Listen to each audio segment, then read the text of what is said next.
สบายดีข้าพเจ้าชื่อท่านหมอก่อจันทร์มื้อนี้มีโอกาสดี จะมาเล่าเรื่องเขาเป็นว่าเป็น GI ปีภาษาต่างประเทศภาษาบ้านเราเป็นว่ามีเลือดไหลอยู่ในระบบละลายเลือดไหลอยู่ในระบบละลายมันมีเลือดออกอยู่ไอจุ่มนะเลือดอาจจะเป็นสีแดงสดสีแดงซ้ำหรือสีดำแล้วก็คนเจ็บก็จะหากออกเลือดจะเป็นสีคือกันเนาะสีหากออกเลือดสีแดงสดแดงซ้ำหรืออาจจะเป็นสีดำได้นะอันนี้เป็นเลือดไหลระบบละลายเลือดไหลระบบละลายแบ่งออกเป็นสองภาคส่วนเขาว่าเลือดไหลระบบละลายภาคส่วนถึงและเลือดไหลระบบละลายภาคส่วนลงก็คือเลือดไหลระบบละลายภาคส่วนถึงเป็นออกจากกันอยู่หลอดเกินอาหารอยู่กระเพาะและก็อยู่ภาคส่วนถึงของลำไส้น้อยถ้าเลือดไหลระบบละลายภาคส่วนลงมันอยู่ในลำไส้น้อยลำไส้ใหญ่และก็อยู่หูทวารสาเหตุหลักๆที่พาให้เกิดมีเลือดไหลระบบละลายก็คือขึ้นกับว่ามันออกอยู่บนภาคส่วนใดของระบบละลายก็คือถ้าออกจากหลอดเกินอาหารมันเกิดมาจากคนเจ็บที่ว่าเป็นตับแข็งเหตุให้เส้นเลือดมันฟูขึ้นและมันแตกแต่ถ้าเกิดมาจากกระเพาะมันมาจากเชื้อแบคทีเรียตัวหนึ่งเกิดมาเขาเรียกว่าเป็นเฮสปิโรไลหรือเกิดมาจากยาแก้เจ็บแก้ปวดและเกิดมาจากมี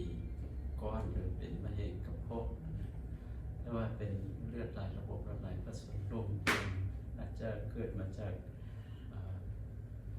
เป็นลิ้นสะดวงหรือมีบาดแผลอยู่ในลำไส้ใหญ่จึงพาให้มีเลือดออกมาอาการต่างๆที่มีก็คือว่ามาถึงนั้นคือมีเลือดออกอยู่ในระบบละลายก็คือหากออกเลือดหรือว่าไทเป็นเลือดนอกจากนั้นคนเจ็บก็จะมีอาการวิงหัวไหล่ตา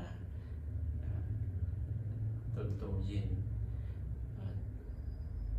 ปวดกายเห็นว่าคนเจ็บมีจืดม้านและก็สามารถให้คนเจ็บ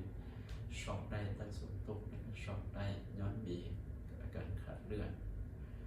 การเป็นปวดมันอิงตามเชื้อสาเหตุก็คือถ้าว่ามี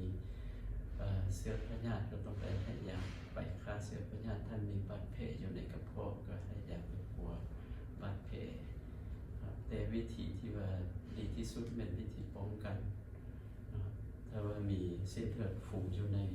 หลอดเกินอาหารมันต้องให้ยาเพื่อลดพรกันเป็นถ้าว่าจำเป็นต้องได้กินยาแก้เจ็บแก้ปวดแม่นต้องได้ไปปรึกษาแพทย์หมอกินวิธีกินยาให้มันถูกต้องเราต้องซื้อยากินโรคเด็กทั่วทีบถ้าอยู่ในลำไส้ใหญ่แม่น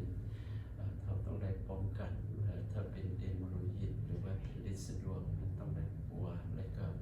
จะเป็นผ่าตัดมันต้องได้ผ่าอันนี้เป็นวิธีป้องกันที่ดีที่สุดฉะนั้นอยู่บ้านเราส่วนหลายมันจะกินยาแก้เจ็บแก้ปวดทั่วทิพย์ทั่วแดนไปซื้อยามากิน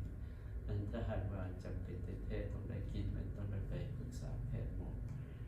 เพื่อกินให้ถูกวิธีเพื่อบ่ให้มันมีบาดแผลกับพวกสิ่งนี้เป็นสิ่งที่สำคัญที่สุด